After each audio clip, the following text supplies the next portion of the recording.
जब कहीं बाहर जा रहे हैं आप, तो आपको बाहर जा रहे हैं तो पानी फिर डर लगता होगा, अगर पानी पी लिया तो पेशाब जाना पड़ेगा। हाँ, तो बाहर जाने की स्थिति बनती थी तो खाना भी खाए तो थोड़ा सा पानी पिए, थोड़ा ही पीते थे, हाँ, क्योंकि बार बार जाना पड़ेगा, तो वो प्रिकॉशन रखते थे। फिर यही तो आपके यहाँ आए तो इनके साथ जो है थेरेपी ले लिया। आपका भी भला हो गया। सोचा कि थोड़ा मेरा भी भला हो जाए। लेकिन यहाँ आकर के वो सब अब ना भी हो गया कि भाई अब आपको बढ़िया हो गया। हाँ, अब तो बार बार जाने की ये परिस्थिति मैंने हो जाती थी। मैंने जैसे अभी खाना खाए, पानी पिए, चले जाते थे, फिर गए, फिर 10 मिनट के बाद 15 मिनट फिर जाने के स्थिति। हाँ, मतलब समस्या कोई नहीं थी, केवल बार बार पेशाब करने के लिए जाना पड़ता। यही प्रॉब्लम था। बस आप इसके ऊपर इसको रखिए और कमर सीधी करके ऐसे बैठिए, ऐसे एड़ी लगाकर इस पोजीशन में बैठकर थोड़ी देर ऐसे रहने से प्रोस्टेट की प्रॉब्लम ठीक होती है।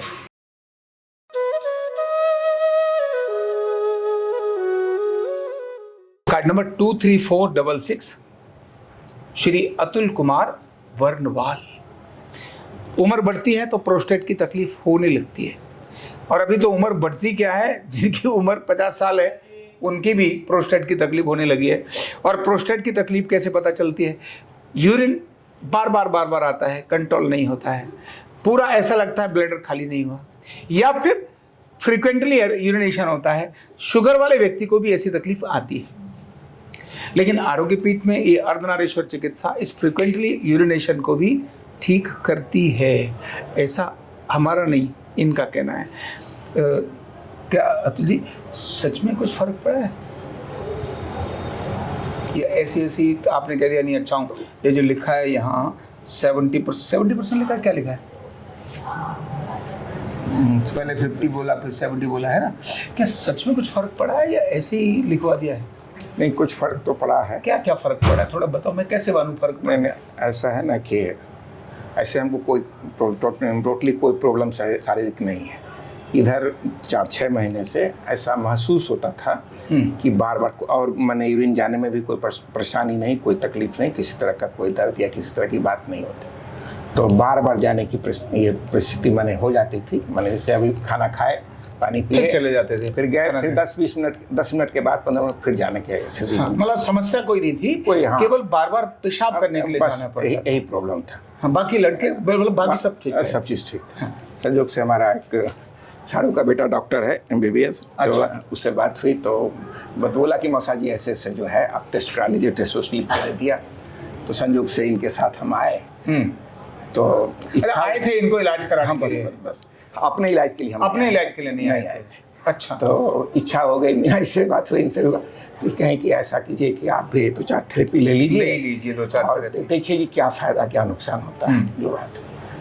तो हम कहा कि ठीक है भाई, ले लेते हैं। तो जो है लिए, तो ऐसा है कि लगता है कि ऐसे हमको प्रॉब्लम तो था ही नहीं, कुछ हमको लगता है कि कुछ साइकोलॉजिकल भी हम थे, लेकिन अब हम कहा कि नहीं करा लेते हैं, तो अब ठीक है, कोई दिक्कत नहीं है। हमको लगता है 60-70%। ये जो बार बार जाने की बात थी, ऐसा दिन में वैसे कितनी बार चले जाते थे पानी पी के? नहीं, ऐसा है कि हम दिन में बार बार नहीं जाते थे। अभी खाना खा लिए, पानी पी लिए, हाँ, पानी पी लिए तो पेशाब गए, फिर 10 मिनट, 20 मिनट, 30 मिनट के बाद फिर गए, और इस तरह से 3-4 बार गए। जब फिर पानी ख़त्म हो गया तो फिर हम नॉर्मल हो गए, कोई हमको दिक्कत नहीं आई। लेकिन लोग हमको एडवाइस करते थे हमारे उम्र के हिसाब से कि आप कम से कम 2.5-3 लीटर पानी पीजिए, वो पीना ही चाहिए। हाँ, तो पानी पीने का भी कभी जब कहीं बाहर जा रहे हैं आप, तो आपको बाहर जा रहे हैं तो पानी फिर डर लगता होगा, अगर पानी पी लिया तो पेशाब जाना पड़ेगा। हाँ, तो बाहर जाने की स्थिति बनती थी तो खाना भी खाए तो थोड़ा सा पानी पिए, थोड़ा ही पीते थे, बार बार जाना पड़ेगा, तो वो प्रिकॉशन रखते थे। फिर यही तो आपके यहाँ आए तो इनके साथ जो है थेरेपी ले लिया। आपका भी भला हो गया। सोचा कि थोड़ा मेरा भी भला हो जाए।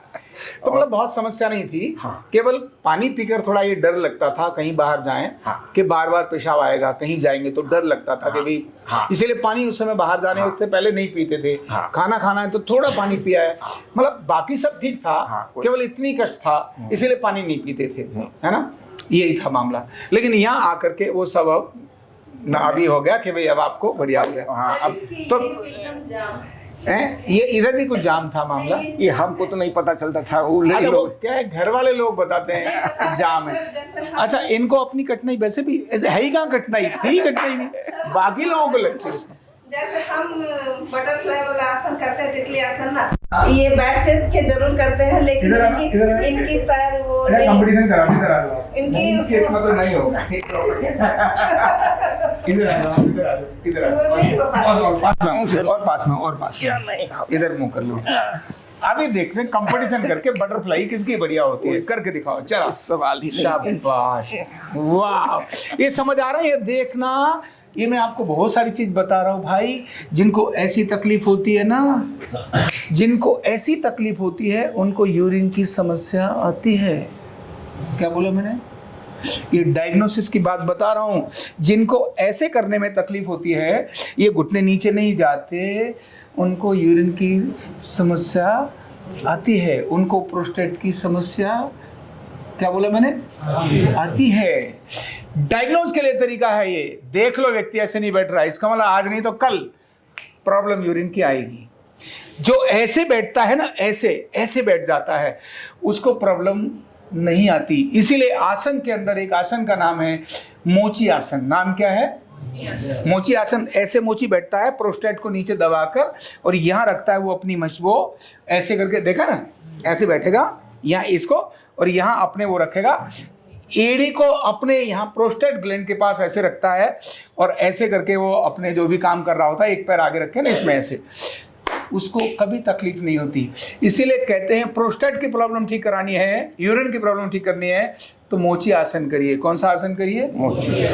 अभी इसको ऐसे कर दिया तो ये है तो मोची आसन, लेकिन इसको अंग्रेजी में क्या बोल दिया? बटरफ्लाई। तितली उड़ रही है। अब तितली का पेशाब थोड़ा जाम होता है, बटरफ्लाई तो है ना, इसीलिए इसको मोची आसन कहना। ठीक है, समझ आ गया?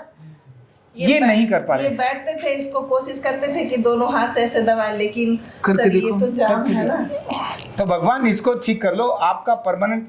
वैसे इनको कोई तकलीफ ही नहीं, उन्होंने पहले कहा कोई तकलीफ। और ये सबसे अच्छी बात है कि 15 प्रॉब्लम होने के बाद भी उनको ये कहना कि भाई मुझे कोई तकलीफ नहीं है।